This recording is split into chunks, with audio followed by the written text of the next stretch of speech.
What's up, guys? It's William from Nicaragua, and today we're going to be talking about Kirk Franklin's son gets arrested.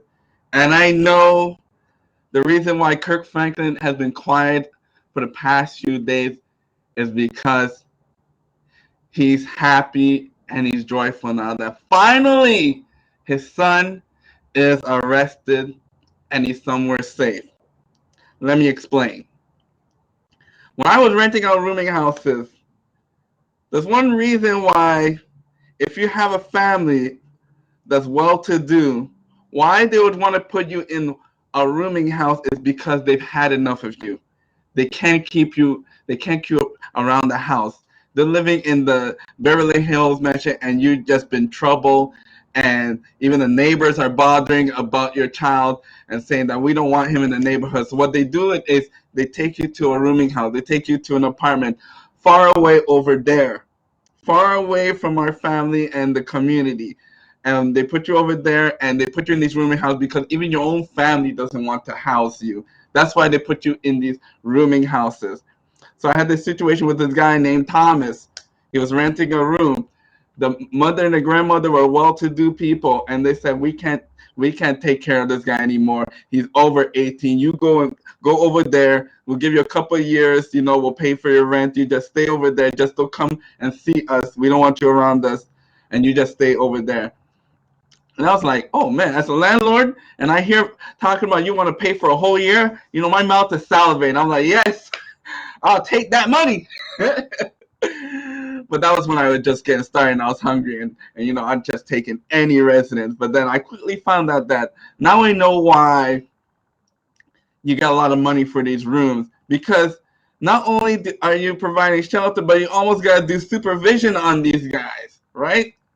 For some of these locations when they drop off their young kids and you're like, oh boy, who they sent me today. It's like after year two, you like get tired and you just start doing apartments and you're like, you don't want to deal with rooming houses anyway, halfway houses anyway, same thing. So that situation with Kirk Franklin's son. So what happened is this guy that was renting a room, that he was like 18 years old, misbehaving, bringing girls over, doing all kinds of crazy stuff. But eventually he went out of town to go and see some lady, robbed this lady, come back to the place, and then the police followed him and they came right back to the house and they arrested him. And when I told the mother that I know you paid for the whole year, but do you want like a refund? Because he was only there for two to 3 weeks, and he was already up to mischief, especially now that he's by himself. And they paid me for the whole year. I was like, should I really call her or just wait till they call me? You know what? I had bad dreams, so I went ahead and I called the mom and I said, your son got arrested. You probably know, or maybe you don't know. And they're like, and then they told me over the phone, oh man, what a relief, William, that he's in jail and he's not dead. At least I know when he's in jail, he's safe. They'll keep him there for 5 to 10 years. We can go see him if we want to. They're gonna keep him clothed. They're gonna keep him out of a trouble. Maybe he might learn something in there. He might get a trade or opportunity, and that's what a lot of these families that have these troubled youth, like Kirk Franklin's son, they are in such relief when their child gets arrested because now they don't have to deal with all that nonsense and they know that they're safe. But let me go ahead, guys. I'm going to share the screen so y'all can see what I see. And we're going to watch this Kirk Franklin. All right? Going to maximize my screen. We're going to go ahead and watch this. So he called me today and he was telling me that he had been arrested. He's been locked in jail. He said he was wrongfully arrested. Now, this is what he told me. He told me that he was wrongfully arrested and he was stopped because of his tail light. So when they did that, he said that they're putting other charges. Is what he said. They're putting other charges on him, and now they have locked him up. So he can't get out to Tuesday. So it was a very quick phone call, and I said, "Calm down, Kerrion, until we can get you out." And so, but when I began to look into getting him out, I began to run into some other things. When I looked, they arrested him because of some charges in Texas. And the charges in Texas, there's no bond for. But as they begin to deal with Kerrion, now you watch Bad Boy Club, so you know how that can go. And you also have heard the audio between him and his dad. You know, both of them pop office. And so in that exchange, there was an altercation with the cops. They're now calling it resisting arrest. Mm. So that's another charge. And then they began to search his car. Stop for the tail light, allegedly. But I got to tell you something else that I'm finding out with that. And they searched the car, and then they found a gun, allegedly. Now, Kerrion told me on the phone that they're trying to slap two other charges on him just because, and that the charges were not true. So Kerrion is saying he did not, if I take what he said, he did not resist arrest, and that there was no gun that they found that was his. So I'm assuming that he's alleging that the gun was planted. So then I found out that there basically was no way for us to really get him, at least not right now. I haven't discovered one because they have to extradite him to Texas. Someone calls me because of my post. So then they began to tell me how he had been questioned for a murder. So now wait a minute, a murder. So the first thing I thought about was CJ. Because see, Kerrion and CJ, he was upset because of the accusation that he was alleging that Kerrion was making against his father that was so hideous that I will not even repeat on this platform.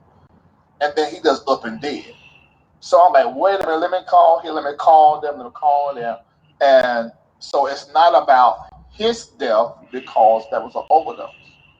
So Kerrion was being questioned about another murder of a female.